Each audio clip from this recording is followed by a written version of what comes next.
Vybraný, vítej. Zastav se a pozorně poslouchej. Pokud jsi plně připraven to slyšet, pak zde zůstaň. Nespěchej, nedělej více věcí najednou, nenech svou mysl bloudit, protože to, co se chystáš slyšet, nevzniklo z myšlenky, logiky nebo představivosti. Nevzniklo to z emocí, nevzniklo to z lidí. Tato zpráva k tobě přišla přímo z nebe a musím to na začátku jasně říci. Není určena pro každého. Mnozí uslyší slova. Jen málo kdo rozpozná pravdu a něco uvnitř tebe to už ví. Tento okamžik není obyčejný. Než se tvé oči zastavily, tvá duše už se zastavila. Než tvá mysl začala klást otázky, tvá duše se naklonila dopředu. Ten jemný klid, který si cítil. To nebyla náhoda, to bylo rozpoznání. Vyvolený. Nebe neruší lidi náhodně. Když Bůh chce vaši pozornost, nesoutěží s hlukem, odstraní vás od něj. Nekřičel vaše jméno. Nevytvořil chaos. Vytvořil ticho, protože to, co se chystá odhalit, nemůže přežít rozptýlení. Nemůže projít strachem. Nemůže být filtrováno starými ranami nebo názory jiných lidí. Tento okamžik vyžadoval soukromí. Proto se tvá duše právě teď cítí vážně. Proto se atmosféra kolem tebe zdá tiší.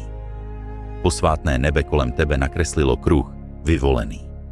Bůh tě pozorně sledoval. Nenáhodně, ne z dálky, ale s přesností.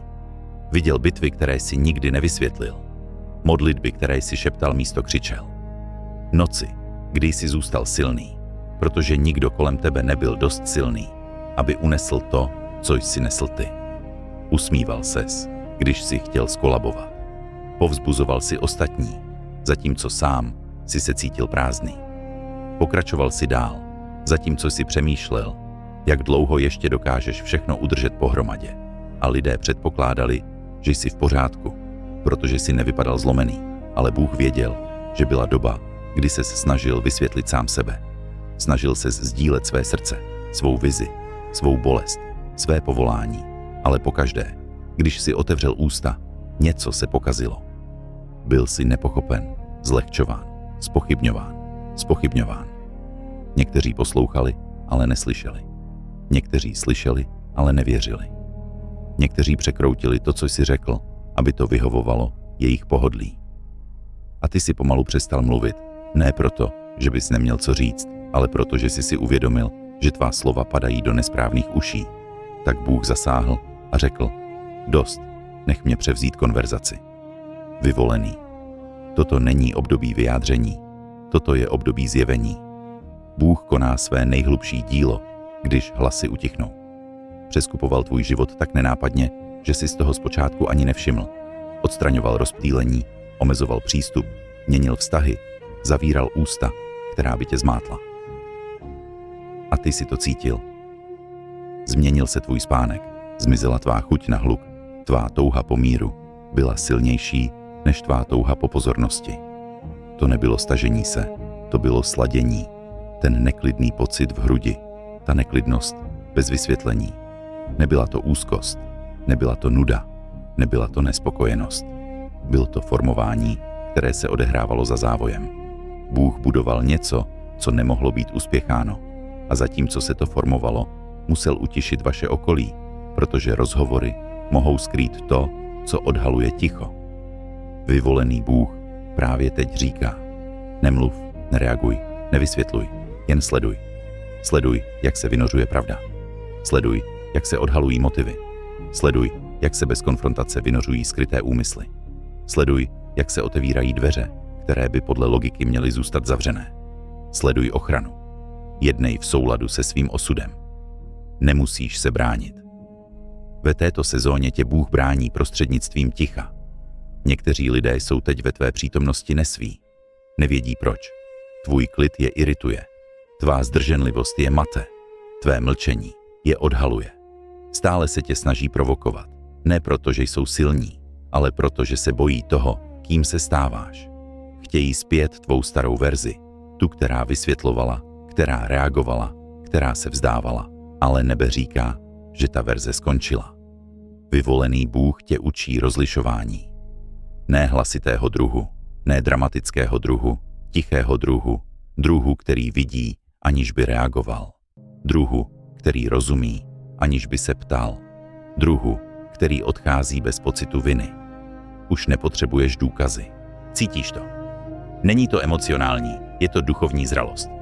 Právě teď tě obklopuje duchovní ochrana. Kokon, který tě nechce uvěznit, ale proměnit. Jsi izolovaný, neosamocený, chráněný, neopuštěný. Váš přístup je omezený, protože váš úkol je cenný. Ne každý se může dotknout toho, co Bůh formuje.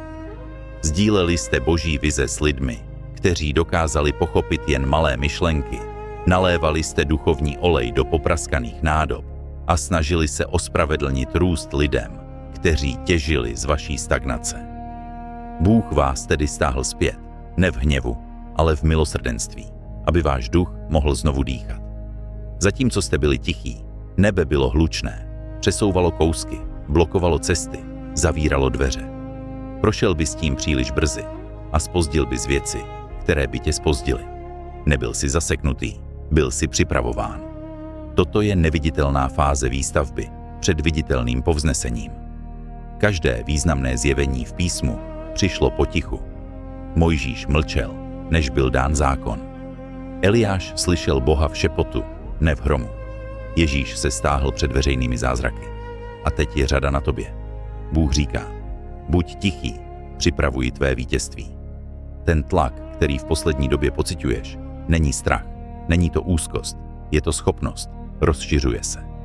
Bůh rozšiřuje tvé rozlišování, zostřuje tvé duchovní smysly, zvyšuje tvou autoritu, učí tě zdrženlivosti. Ne každá bitva potřebuje tvůj hlas. Ne každé nedorozumění potřebuje nápravu. Ne každé dveře potřebují zaklepat. Některá vítězství přicházejí tím, že zůstaneš stát na místě. 1.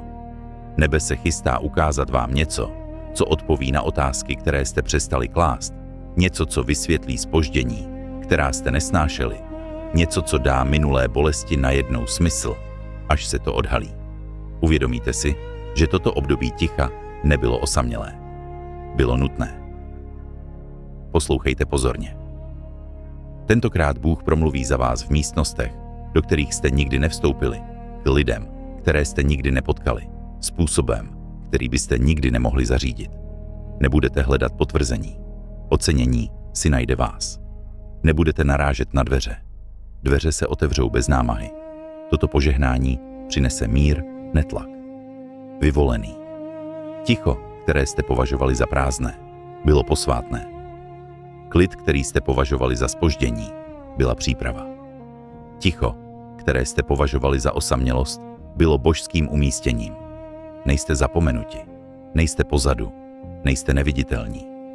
Bůh se chystá odhalit něco, co posune vše vpřed. Zůstaň v klidu, zůstaň naslouchat, zůstaň v souladu. To nebyl konec zprávy, to byl začátek. Amen, vyvolený, než opustíš tento okamžik, nespěchej zpět do hluku. Pokud tvůj duch při poslechu stišil, pokud něco uvnitř tebe pocítilo porozumění bez vysvětlení, pokud se mír usadil tam, kde dříve vládl zmatek, nebyla to emoce. Byl to Bůh, který se s tebou setkal právě teď. Proveď jednoduchý akt souhlasu.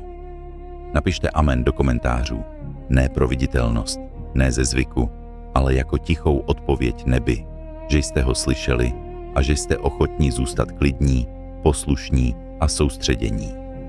Pokud vám tato zpráva připadala osobní, pokud jste měli pocit, že měla být vyslechnuta o samotě, přihlaste se k odběru, abyste nezmeškali okamžiky, kdy Bůh mluví tiše, ale mění vše.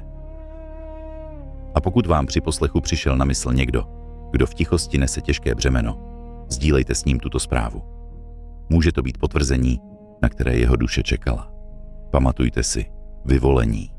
Vaše mlčení není slabost, vaše nehybnost není zdržení, vaše ticho je příprava, zůstaňte na blízku, ještě neskončil.